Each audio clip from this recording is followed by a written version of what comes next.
नमस्कार मित्रों, आज हम पढ़ेंगे वर्ण विचार का दूसरा भाग व्यंजन। व्यंजन किसे कहते हैं, व्यंजनों के भेद किस प्रकार किए जाते हैं, भेद करने के क्या आधार है, इन सब पर बात करेंगे। तो व्यंजन स्वरों के बिल्कुल विपरीत होते हैं। स्वर स्वतंत्र होते हैं जिनको और किसी वर्णों की सहायता की आवश्यकता नहीं पड़ती है, जबकि व्यंजन ध्वनियाँ स्वरों पर आश्रित होती है।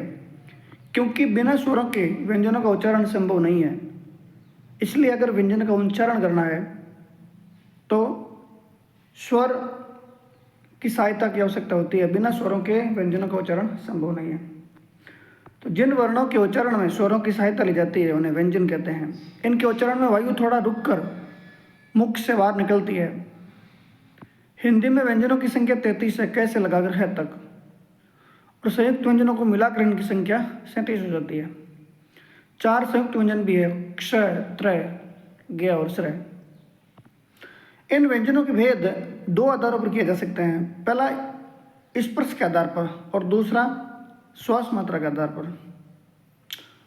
स्पर्श का मतलब जब भी वायु मुख विवर से बाहर निकलती है, स्वर यंत्र से निकलती है, तो किसी न किसी भाग से टकराती है। तो इस प्रकार स्पर्श के आधार पर व्यंजनों के निम्नलिखित 3 भेद हैं: स्पर्श व्यंजन, अंतस्थ व्यंजन और ऊष्म व्यंजन। स्पर्श व्यंजन जिन व्यंजनों का उच्चारण करते समय जीभ मुख्य किसी न किसी भाग से, चाहे कंठ हो, चाहे तालु हो, चाहे मुर्दा हो, चाहे दांत हो या होठ हो, को स्पर्श करती है, यानी वायु किसी न किसी भाग से टकराती है या स्पर्श करती है, तो उन्हें स्पर्श व्यंजन कहते हैं। इन्हें 5 भागों में बांटा गया है। जैसे क वर्ग है। क वर्ग का मतलब कैसे लेकर अंग तक पूरा वर्ग है। इसका उच्चारण स्थान कंठ होता है और इन वर्णों को कंठीय वर्ण कहते हैं, क्योंकि इनका उच्चारण कंठ से होता है। कंठ से उच्चरित होने वाले वर्णों को कंठीय वर्ण कहा जाता है। दूसरा च वर्ग है। च से लेकर यहाँ तक इनका उच्चारण स्थान तालु है और इन वर्णों को तालवी वर्ण कहा जाता है। इसी प्रकार ट वर्ग है। ट वर्ग का उच्चारण स्थान मुर्दा है और इन वर्णों को मूर्धन्य वर्ण या मूर्धन्य व्यंजन कहते हैं। इसी प्रकार तय से लेकर न तक इन वर्णों का उच्चारण स्थान दंत है, क्योंकि उनका उच्चारण स्थान दांतों की सहायता से होता है और इनका जो उच्चारण इन वर्णों को दंत्य वर्ण कहा जाता है। और प वर्ग इनका उच्चारण स्थान ओष्ठ है और इनका वर्णों को ओष्ठीय वर्ण भी कहा जाता है।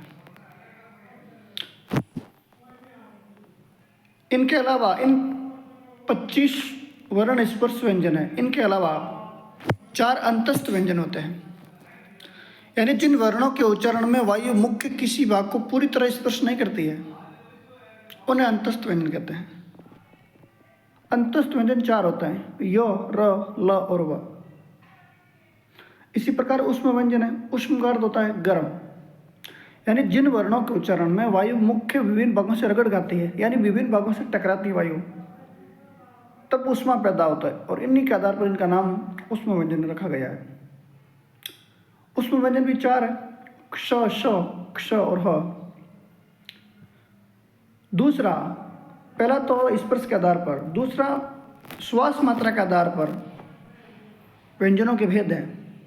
यानी श्वास वायु के आधार पर हिंदी में व्यंजनों के 2 भेद हैं: अल्प प्राण और महाप्राण। अगर हम जो वर्णों को उच्चारित करते हैं तो उनमें अगर कम समय लगेगा तो वो अल्प प्राण है और ज़्यादा समय लगेगा तो वो महाप्राण है। अल्प प्राण व्यंजन जिन वर्णों के उच्चारण में वायु की मात्रा कम होती है वे अल्प प्राण व्यंजन कहलाते हैं। हिंदी में वर्णमाला में के प्रत्येक वर्ग का पहला, तीसरा और 5वां वर्ग अल्प प्राण व्यंजन होता है। जैसे क वर्ग है तो क वर्ग का पहला वर्ण क, तीसरा वर्ण ग और 5वां वर्ण अंग है। इसी प्रकार च वर्ग है तो च वर्ग का पहला वर्ण च, तीसरा वर्ण ज और 5वां वर्ण है। इसी प्रकार ट वर्ग का पहला वर्ण ट, तीसरा ड और 5वां वर्ण है। त वर्ग का पहला वर्ण त, तीसरा द और 5वां है। इसी प्रकार प वर्ग का पहला वर्ण प, तीसरा ब और 5वां है। तो प्रत्येक वर्ग का पहला, तीसरा और 5वां अक्षर अल्प प्राण व्यंजन कहलाता है। और इनके अलावा 4 अंतस्थ व्यंजन, अंतस्थ व्यंजन य, र, ल और व, वो भी अलप्राण व्यंजन कहलाते हैं। दूसरा महाप्राण, और इनके अलावा जितने भी स्वर होते हैं 11, वो भी अलप्राण में गिना जाता है। उन स्वरों को भी अलप्राणों के अंदर ही अंतर्गत ही गिना जाता है, लेकिन व्यंजनों के अंदर इनका यही वर्गीकरण है। दूसरा महाप्राण, जिन वर्णों के उच्चारण में वायु की मात्रा अधिक होती है वे महाप्राण व्यंजन कहलाते हैं। यानी अलप्राण की तुलना में डबल दुगुनी मात्रा होती है महाप्राणों के अंदर। जैसे क वर्ग है तो क वर्ग अलप्राण है, उसका महाप्राण ख, ग अक्षर ग वर्ण है, ग वर्ण का महाप्राण ग। इसी प्रकार च का छ, ज का झ, तो प्रत्येक पहले का दूसरा महाप्राण है। जिन वर्णों के उच्चारण में वायु की मात्रा अधिक होती है वे महाप्राण व्यंजन कहलाते हैं। हिंदी वर्णमाला के प्रत्येक वर्ग का दूसरा और चौथा महाप्राण व्यंजन होता है। जैसे क वर्ग का दूसरा ख और चौथा ग, च वर्ग का दूसरा छ और ज, ट वर्ग का दूसरा वर्ण ठ और ड, ठ और ढ, और त वर्ग का दूसरा थ और चौथा ध। इसी प्रकार प वर्ग का दूसरा फ और चौथा भ, यानी प्रत्येक वर्ग का दूसरा और चौथा वर्ण महाप्राण व्यंजन कहलाता है। इनके अतिरिक्त सभी उष्म व्यंजन, उष्म वर्ण यानी श, श, श और ह, वो भी महाप्राण व्यंजन कहलाते हैं।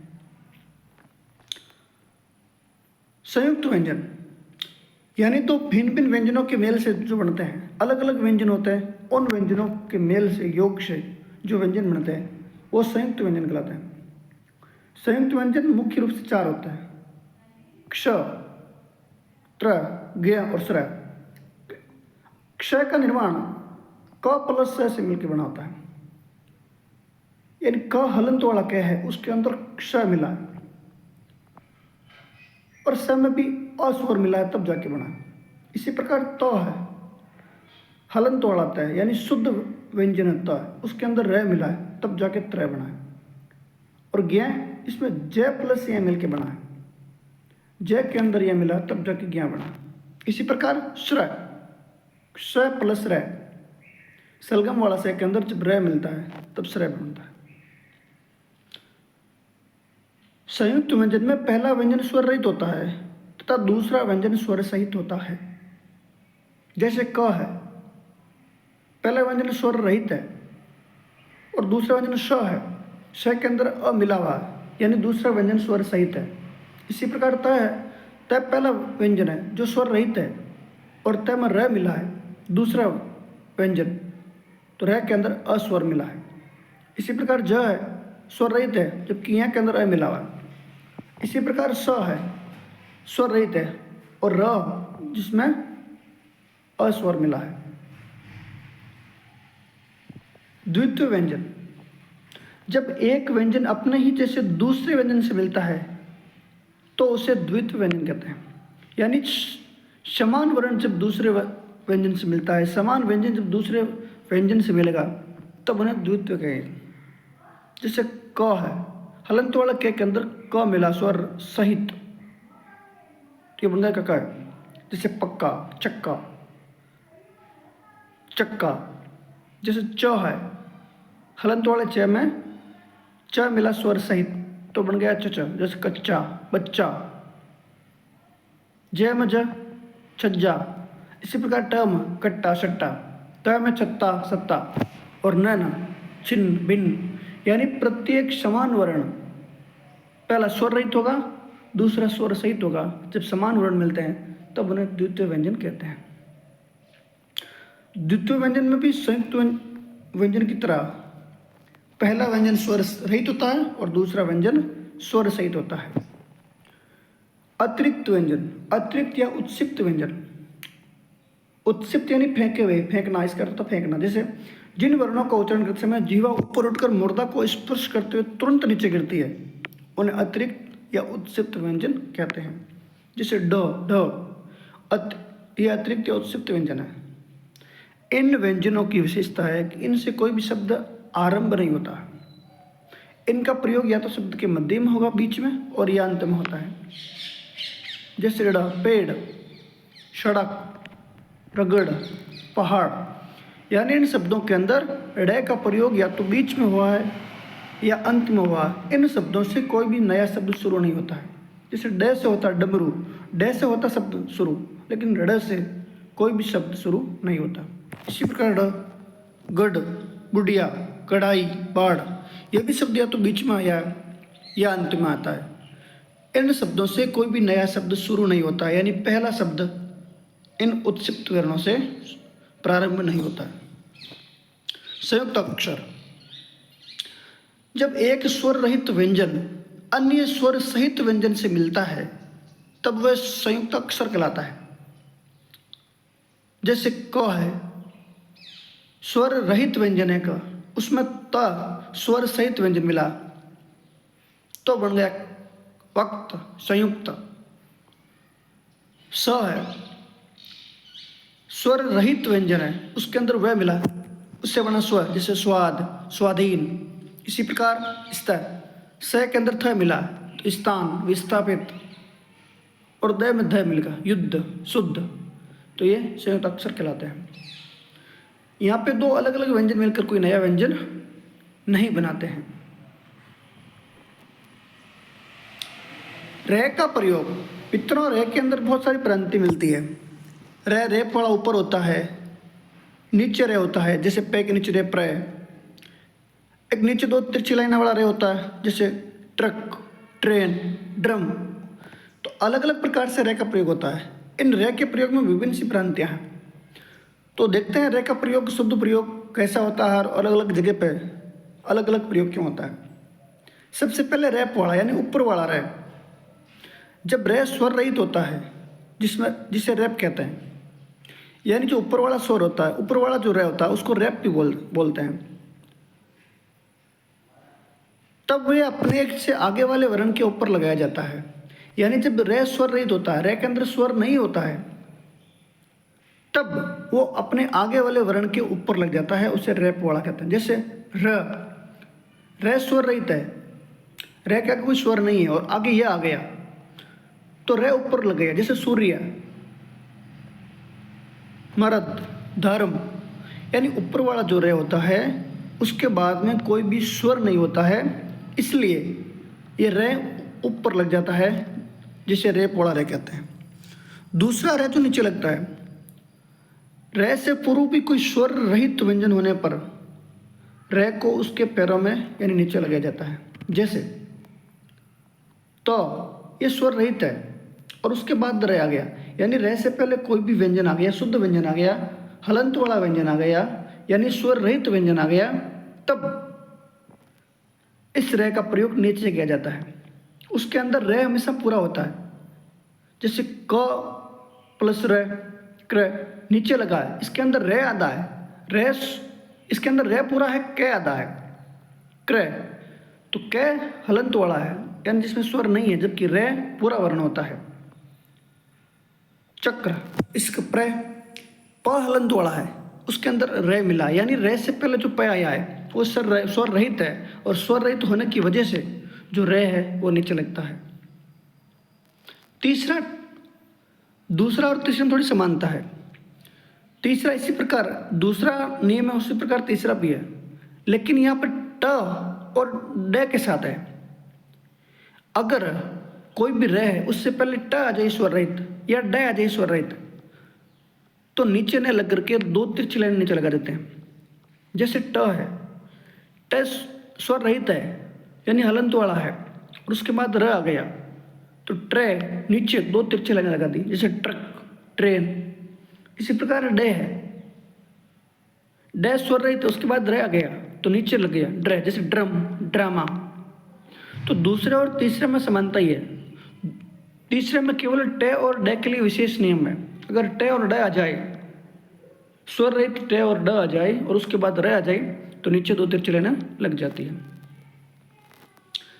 से के साथ भी रे का एक विशेष नियम है। से के साथ रे जोड़ने पर श्रय, और यानी सलगम वाले से के साथ अगर रे जुड़ेगा तो श्रय बनता है, जैसे श्रम है, श्रेष्ठ है। और सड़क वाले से के साथ अगर रे मिल जाए तो श्रय बनता है, जैसे स्रोत, ये स्रोत नहीं होता, स्रोत, सहस्र, इनको कुछ लोग सहस्त्र बोलते हैं, सहस्त्र बोलते हैं, सहस्र यानी स्र से के अंदर रे है नीचे, सहस्र।